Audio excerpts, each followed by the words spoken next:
Today's conversation is with the Pines. They were just voted for the second year in a row the hometown favorite.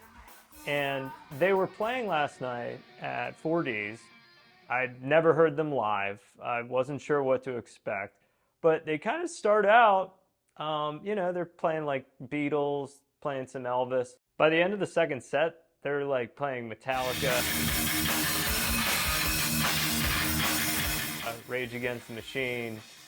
They're into some really heavy stuff. So they covered all genres, and they covered them really, really well. These guys are really young, and they just started putting out original music last year. Anybody that was there that's middle-aged like myself, we were all kind of looking at each other like, what were we doing in high school? It wasn't this. They were kind enough to give me a few minutes of their time backstage. But first, let's listen to Logan's take on Eruption.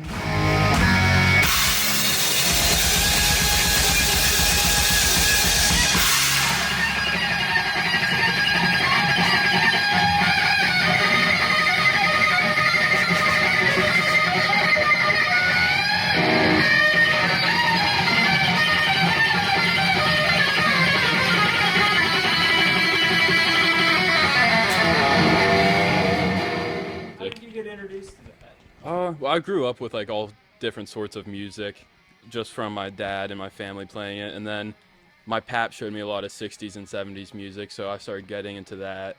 And then I don't know, I love music, so I would try to listen to it all, really.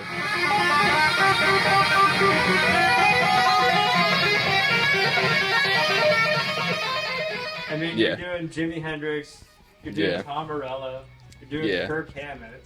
How do you study? Well, all right, so I learn their songs, and I don't really learn much of the solos because I like to try to put my own voice on it, but I'll learn the main riffs, and I like to just take little parts of each of their playing styles and sort of incorporate it into my own and come up with stuff that way. Last song tonight, help us out. You got me down, you got me so I don't know what I'm doing.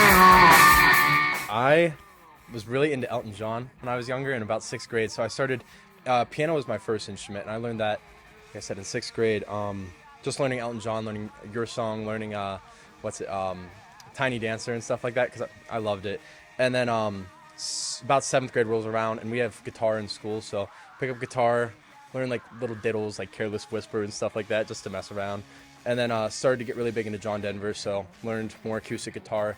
Wanted to get an electric guitar, so got an electric guitar.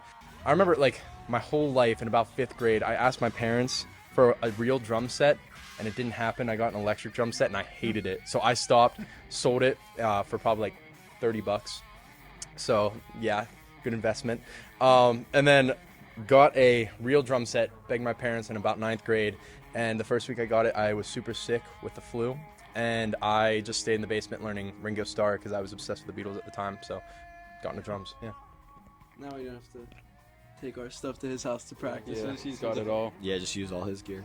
I'd say I got into playing guitar because I always liked art and creating things, so I always liked trying out different genres and medias of art, so I would try pen and ink and then paint and clay, whatever I could. So then at some point I was like, all right, I don't want to try out music as a media of art, and I did that, and I just like creating songs and art. So I pretty much started, I think it was 5th grade snare drum lessons, and then I was like the only one who really stuck with it, and then I just kind of kept playing drums at my house, playing along with songs with my AirPods in, and then got a drum set, just started playing along with that and figuring it out. And it took about, I've been playing for 6 years almost, so it takes like a lot of daily playing, just playing every day.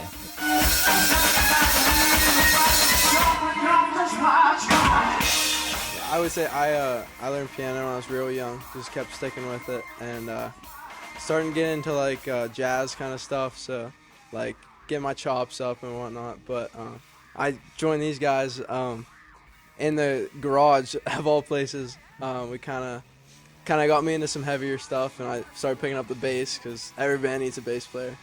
And just learning those parts and being the foundation.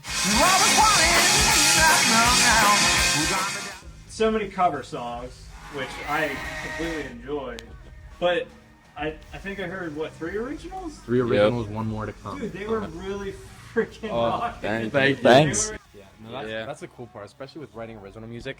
Doing so much doing such a variety of covers, it's really cool because like we blend that all in. You know, Ben loves like metal fills, so he Yeah. throws some of those into there.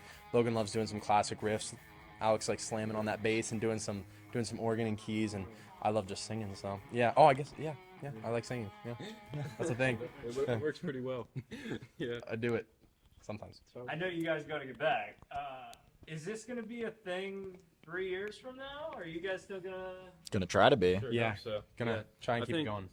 I think we might like to focus on originals a bit more in the future for sure, to really give ourselves our own name and not just a cover band with a few originals, you know? Just start creating more and recording more and becoming ourselves a bit.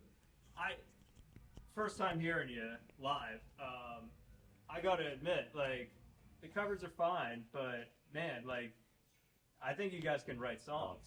Thank you. Thanks. Yeah. We like to. Yeah, we love to. We take our time though. We do. We do Yeah. take our time. We don't we What, don't like- What do you do to write a song? What's the process?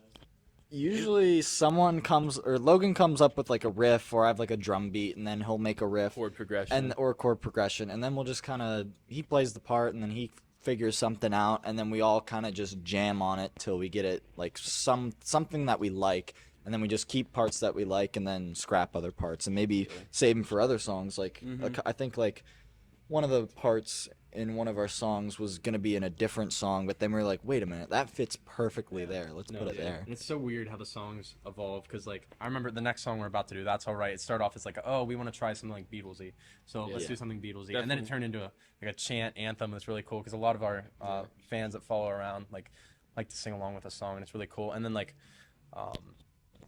just with some of the other songs, like Want More, it was nothing like what it is now. So I remember our first practice, we were like, this sucks. And then I had a show up in Spring Cove and went back to Logan's garage and Hammering tried them it, out. and basically with a little threw bit more energy. 15 pounds of distortion on everything and Yeah. made it a rockin' song. Yep, That always helps. Yeah. that'll do it.